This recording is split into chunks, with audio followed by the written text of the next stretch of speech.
135.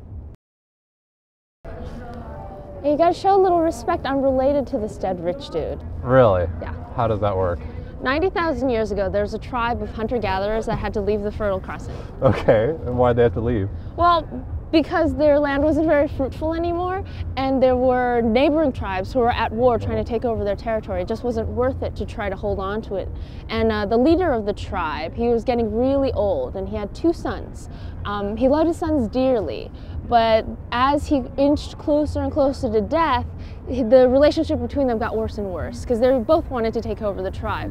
So his dying wish, the leader of the tribe's dying wish, was to make his sons both happy, and even though it wasn't in the best interest of the tribe, he divided them in 2. The younger son took his half of the tribe and he went up north, and then they populated what is now like Europe, and his descendants went forth and did whatever they did. But the older son, he was wiser and older and just all around better, in my opinion. He went east and he populated Asia and eventually, you know, Korea.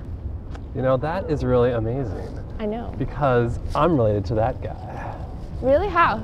Well, in ancient Greece, there was this general who's heading off to war, and his son had just come of age, so he brought him along for the battle. Wait, which war? That one where they fought like barbarians and stuff. Oh, yeah, the one with the, yeah, okay. Anyway, the army was doomed from the start. There was like ravens and crows circling overhead as they marched to the battlefield. And then sure enough, the general was betrayed by his most trusted advisor, and he ends up losing the battle. The general made it out alive, of course, but his son was taken captive. Now, had the barbarians known who they'd captured, he probably would have been held ransom and made it back to Greece through one trade or another, but then that would have been dishonorable. Shamed his family. So he never let the barbarians know who he was.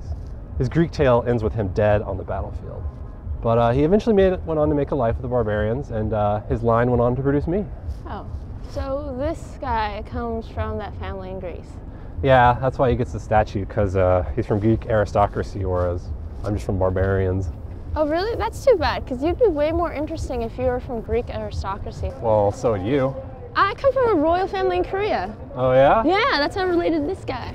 Really? Yeah. How does that work? Well, during the days of the Silk Road, traders would mostly keep to China, but the more adventurous ones would make their way up to Korea. And all foreign traders had to have an audience with the king.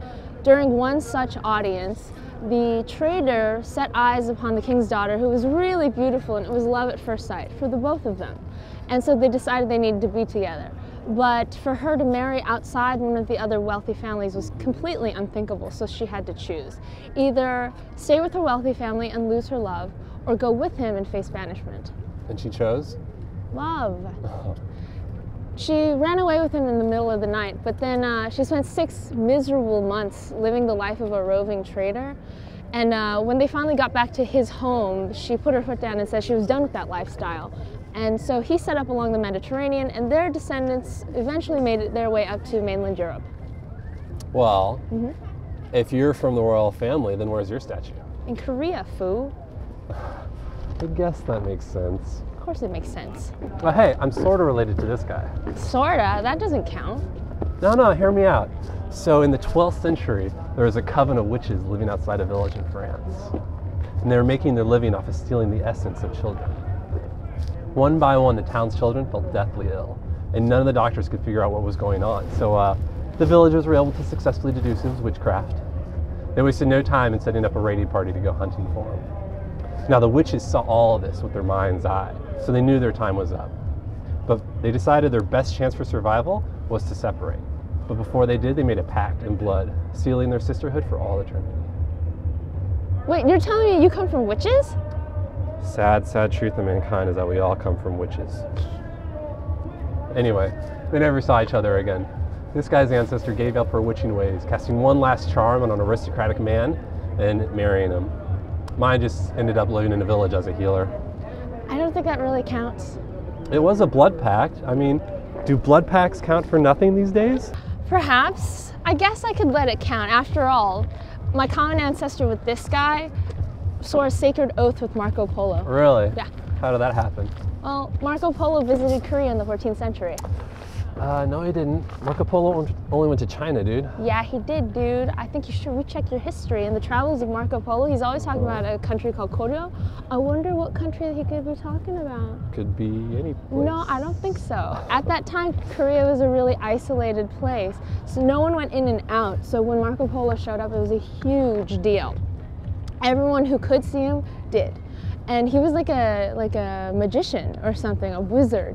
He brought all these magical trinkets and music boxes and these unknown spices. It was a huge deal to these people.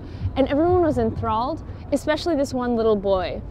He was a peasant and he didn't really know much, but he did know that he had to be on that ship. So the night before it pulled out of port, he snuck on and hid as a stowaway.